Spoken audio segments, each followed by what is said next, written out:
ಬೆಂಬಲ ಅವರಿಗೆ ಸಿಗ್ತದಾ ಅನ್ನೋಂಥ ನಿರೀಕ್ಷೆಗಳು ಅವರಲ್ಲಿ ಇನ್ನು ಕಾಯ್ತಾ ಇದ್ದಾರೆ. ಜನಾರ್ದನ್ ರೆಡ್ಡಿ ಶ್ರೀರಾಮುಲು ಅಷ್ಟೇ ಅಲ್ಲ, ರಾಜ್ಯದ ಪ್ರಮುಖರು ಕೂಡ ಚರ್ಚೆ ಮಾಡಿದಂಥ ಸಂದರ್ಭದಲ್ಲಿ ನಾವೆಲ್ಲರೂ ಕೂಡ ಪಾದಯಾತ್ರೆ ಮಾಡೋದು ಒಳ್ಳೆಯದು ಅನ್ನೋದು ಬಹುತೇಕ ಎಲ್ಲರದ್ದು ಅದೇ ಅಭಿಪ್ರಾಯ ಇದೆ. ಆದರೂ ಕೂಡ ವರಿಷ್ಠರ ಜೊತೆ ಚರ್ಚೆ ಮಾಡಿ ತೀರ್ಮಾನ ತೆಗೆದುಕೊಳ್ಬೇಕು. ನಾನು ಈಗಾಗಲೇ ನಮ್ಮ ಪಕ್ಷದ ಹಿರಿಯರಿಗೆ ವರಿಷ್ಠರಿಗೆ ದೆಹಲಿನ ಮಾತನಾಡಿದ್ದೇನೆ. ಇವತ್ತು ನಾಳೆ ಒಳಗೆ ಅದ್ರ ಬಗ್ಗೆ ಮಾಹಿತಿ ಬರ್ತದೆ. ಆದರೆ 17ನೇ ತಾರೀಕು ಜನಾರ್ದನ್ ರೆಡ್ಡಿ ಅವರಾಗಲಿ, ಶ್ರೀರಾಮುಲು ಆಗಲಿ, ನಮ್ಮ ಪಕ್ಷದೆಲ್ಲ ಹಿರಿಯ ನಾಯಕರುಗಳು ಕೂಡ ಬರ್ತಾ ಇದ್ದಾರೆ. ರಾಜ್ಯ ಮಟ್ಟದ ಒಂದು ಹೋರಾಟ, ಯಾಕೆಂದರೆ ಈ ಕಾಂಗ್ರೆಸ್ ಸರ್ಕಾರದ ವಿರುದ್ಧ, ಈ ಕಾಂಗ್ರೆಸ್ ಸರ್ಕಾರದ ವೈಫಲ್ಯಗಳು, ಭ್ರಷ್ಟಾಚಾರ ಏನು ಇವತ್ತು ರಾಜ್ಯದಲ್ಲಿ ಒಂದು ರೀತಿಯ ಅರಾಜಕತೆ ಸೃಷ್ಟಿಯನ್ನು ಮಾಡ್ತಾ ಇದೆ ಕಾಂಗ್ರೆಸ್ ಸರ್ಕಾರ, ಇದೆಲ್ಲದರ ವಿರುದ್ಧ ಇವತ್ತು ರಾಜ್ಯದಲ್ಲಿ ರೈತರ ಸಮಸ್ಯೆ ಇದೆ, ಡ್ರಗ್ಸ್ ಸಮಸ್ಯೆ ಇದೆ. ಇವೆಲ್ಲ ವಿಚಾರಗಳನ್ನ ತೆಗೆದುಕೊಂಡು ರಾಜ್ಯದಲ್ಲಿ ವಿವಿಧ ಹಂತಗಳಲ್ಲಿ ಹೋರಾಟವನ್ನು ಮಾಡಬೇಕು ಅಂತೇಳಿ ಈಗಾಗಲೇ ಪಕ್ಷ ನಿರ್ಧಾರ ಮಾಡಿದೆ. ಹಾಗಾಗಿ ಮೊದಲ ಹಂತದಲ್ಲಿ ಈ ರಾಜ್ಯದಲ್ಲಿ ಕಾನೂನು ಸುವ್ಯವಸ್ಥೆ ಹದಗೆಟ್ಟಿರುವಂಥ ಈ ಸಂದರ್ಭದಲ್ಲಿ ಬಳ್ಳಾರಿನಲ್ಲಿ ಬೃಹತ್ ಮಟ್ಟದ ಒಂದು ಹೋರಾಟವನ್ನು 17ನೇ ತಾರೀಕು ನಾವು ಹಮ್ಮಿಕೊಂಡಿದ್ದೇವೆ. ಸರ್, ಉಪಚುನಾವಣೆ ವೇಳೆ ಎಲ್ಲ ಕಡೆ ರಾಜ್ಯ ನಾಯಕರು ಹೋಗ್ತಾರೆ, ಶಿಕಾರಿಪುರಕ್ಕೆ ಪರ್ಟಿಕ್ಯುಲರ್ ನಾನೇ ಹೋಗಿ 5-6 ಕಿಲೋಮೀಟರ್ ಪಾದಯಾತ್ರೆ ಮಾಡ್ತೀನಿ ಅಂತ ಡಿ ಕೆ ಶಿವಕುಮಾರ್. ಪಾದಯಾತ್ರೆ ಬೇಡ, ನಾನು ವಿನಂತಿ ಮಾಡ್ತೇನೆ ಮಾನ್ಯ ಡಿ ಕೆ ಶಿವಕುಮಾರ್ ಅವ್ರಿಗೆ, ಅವರೇ ಬಂದು ಶಿಕಾರಿಪುರದಲ್ಲಿ ಸ್ಪರ್ಧೆ ಮಾಡಲಿ ಅಂತ ವಿನಂತಿ ಮಾಡ್ತೇನೆ. ಸರ್, ಮೈತ್ರಿ ವಿಚಾರದಲ್ಲಿ ಸ್ವಲ್ಪ ಗೊಂದಲ ಆಗಿದೆಯಲ್ಲ, ಅಂದರೆ ಕೋಲಾರದಲ್ಲಿ ನಾವೇ ಸಪ್ರೇಟ್ ಮಾಡ್ತೀವಿ ಅಂತ JDS ಮಂಡ್ಯದಲ್ಲಿ ಹೇಳ್ತಾರೆ.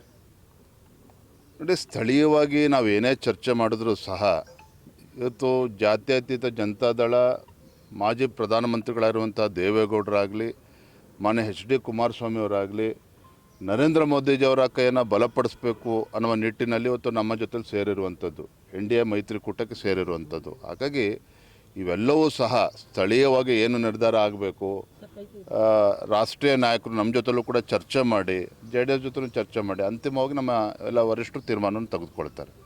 ಥ್ಯಾಂಕ್ ಯು, ಧನ್ಯವಾದ. ಸರ್, ಇದೊಂದು VB ರಾಮ್ಜಿದು ಚರ್ಚೆ ಆಗಿದೆ ಸರ್, ಅದರ ವಿರುದ್ಧ ಇಡೀ ನಮ್ಮ ರಾಜ್ಯಾದ್ಯಂತ ಹೋರಾಟ ಮಾಡ್ತೀವಿ. ಪ್ರಧಾನಮಂತ್ರಿ ನರೇಂದ್ರ ಮೋದಿಜಿಯವರು ಒಂದು ಒಳ್ಳೆಯ ಉದ್ದೇಶವನ್ನು ಇಟ್ಕೊಂಡು ಮನ್ರೇಗಾ ಅದನ್ನು ವಿಕಸಿತ ಭಾರತ ರಾಮ್ಜಿ ಅಂಥೇಳಿ ಕೇವಲ ಹೆಸರು ಬದಲಾವಣೆ ಅಷ್ಟೇ ಅಲ್ಲ, ಮಹಾತ್ಮ ಗಾಂಧೀಜಿಯವರ ಕನಸನ್ನು ನನಸು ಮಾಡೋ ನಿಟ್ಟಿನಲ್ಲಿ.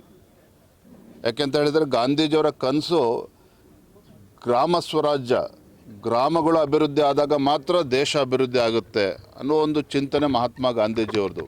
ಪ್ರಧಾನಮಂತ್ರಿ ನರೇಂದ್ರ ಮೋದಿಜಿಯವರು ಸಹ ಏನು ಕಳೆದ ಹಲವಾರು ವರ್ಷಗಳಿಂದ 2006ರಲ್ಲಿ ಇವತ್ತೇನು ಮನ್ರೇಗಾ ಅಂತೇಳಿ ಪ್ರಾರಂಭ ಆದಂಥ ಈ ಒಂದು ಯೋಜನೆ ಹಗರಣಗಳು, ಭ್ರಷ್ಟಾಚಾರ, ಆ ಬಡವರಿಗೆ ಹಣ ತಲುಪದೇ ಇರುವಂಥದ್ದು, ಹಳ್ಳಿಗಳಲ್ಲಿ ಗ್ರಾಮೀಣ ಭಾಗದಲ್ಲಿ ಅಭಿವೃದ್ಧಿ ಆಗದೇ ಇರುವಂಥದ್ದು, ಯಾವ ಗುಂಡಿ ತೋಡ್ತಾರೋ ಅದನ್ನೇ ಮುಚ್ತಾರೆ. 10 ಜನ ಕೆಲಸ ಮಾಡಿದ್ರೆ ಕಾರ್ಮಿಕರು ಬಡವರು 100 ಜನ ಮಾಡಿದ್ದಾರೆ ಅಂತೇಳಿ ಲೂಟಿ ಮಾಡುವಂಥ ಕೆಲಸವೂ ಕೂಡ ನಡ್ಕೊಂಡು ಬಂದಿದೆ. ಆದರೆ ಇದೆಲ್ಲದಕ್ಕೂ ಕೂಡ ಇತಿಶ್ರೀ ಹಾಡಿ ಪ್ರಧಾನಮಂತ್ರಿಗಳು ನರೇಂದ್ರ ಮೋದಿಜಿಯವರ ಅಪೇಕ್ಷೆ ಇರುವಂಥದ್ದು ಗ್ರಾಮೀಣ ಭಾಗದಲ್ಲಿ ಇವತ್ತು ಒಂದು ಅಸೆಟ್ ಕ್ರಿಯೇಷನ್ ಆಗಬೇಕು, ಗ್ರಾಮೀಣ ಭಾಗದಲ್ಲಿ ಅಭಿವೃದ್ಧಿ ಆಗಬೇಕು. ಕೃಷಿ ಚಟುವಟಿಕೆ ನಡೆಯುವಂಥ ಸಂದರ್ಭದಲ್ಲಿ 60 ದಿನಗಳ ಕಾಲ ಇದಕ್ಕೆ ಅವಕಾಶ ನೀಡಿದ್ದಾನೆ. ಯಾಕೆಂದರೆ ರೈತರಿಗೆ ಅನಾನುಕೂಲ ಆಗ್ತದೆ. ಆ ಸಂದರ್ಭದಲ್ಲಿ ರೈತಾಪಿ ವರ್ಗಕ್ಕೆ ಅನುಕೂಲ ಆಗಬೇಕು ಅಂತೇಳಿ ಆ ಸಂದರ್ಭದಲ್ಲಿ ರಜೆಯನ್ನು ಕೊಟ್ಟಿದ್ದಾರೆ ವಿನಃ ಹಿಂದೆ ಯಾವ ಪದ್ಧತಿ ಇತ್ತು, ಗ್ರಾಮ ಪಂಚಾಯತಿ ಮಟ್ಟದಲ್ಲೇ ತೀರ್ಮಾನಗಳು ಆಗ್ತಾಯಿತ್ತು. ಈಗಲೂ ಕೂಡ ಮುಂದಿನ ದಿನಗಳಲ್ಲೂ ಕೂಡ ಅದೇ ಆಗುವಂಥದ್ದು. ಆದರೆ ಕಾಂಗ್ರೆಸ್ ಪಕ್ಷ ಇವತ್ತು ಸಿದ್ದರಾಮಯ್ಯನವರು, ರಾಹುಲ್ ಗಾಂಧಿಯವರು ಇದನ್ನೇ ಅಪಪ್ರಚಾರ ಮಾಡಿಕೊಂಡು, ಯಾಕೆ ಅಂತ ಹೇಳಿದ್ರೆ ಇವತ್ತು ರಾಜ್ಯದಲ್ಲಿ ಕಾಂಗ್ರೆಸ್ ಬಗ್ಗೆ ಜನರ ವಿಶ್ವಾಸ ಹೊರಟೋಗಿದೆ. ಹಾಗಾಗಿ ಈ ವಿಚಾರ ತೆಗೆದುಕೊಂಡು ಮಹಾತ್ಮ ಗಾಂಧಿಯವರ 2ನೇ ಬಾರಿ ಕೊಲೆಯನ್ನು ಮಾಡುವಂಥ ಕೆಲಸ ಭಾರತೀಯ ಜನತಾ ಪಾರ್ಟಿ ಮಾಡಿದೆ ಅಂತೇಳಿ ಅಪಪ್ರಚಾರ ಮಾಡೋದಕ್ಕೆ ಹೊರಟಿದ್ದಾರೆ.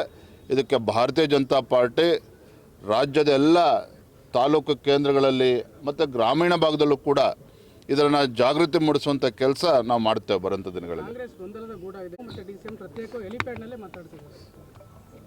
ಇರಲಿ ಪಾಪ, ಅವರು ಆಂತರಿಕ ಕಚ್ಚಾಟ, ಒಬ್ಬರು ಮುಖ್ಯಮಂತ್ರಿ ಕುರ್ಚಿ ಉಳಿಸ್ಕೋಬೇಕು ಅನ್ನುವ ಆ ಕಾತರದಲ್ಲಿ ಅವರಿದ್ದಾರೆ.